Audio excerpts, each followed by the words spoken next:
எந்த நிலைமையில இருந்தாலும் அவரை நேசிங்க, அன்பு காட்டுங்க, அவருக்காக செபிங்க.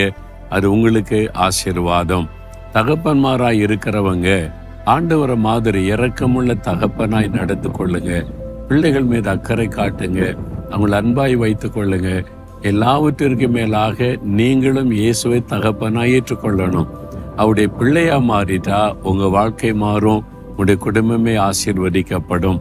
அந்த ஆசீர்வாதம் உண்டாக செபிக்கலாமா?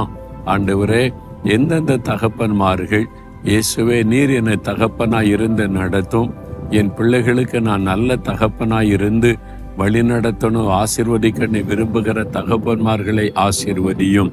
ஒவ்வொரு தகப்பன்மாருக்காக செபிக்கிறோம். சுகத்தையும் பலனையும் நீடி ஆயுளையும் கொடுத்து பிள்ளைகளுக்கும் குடும்பத்துக்கும் ஆசீர்வாதமாய் பயன்படுத்தும்.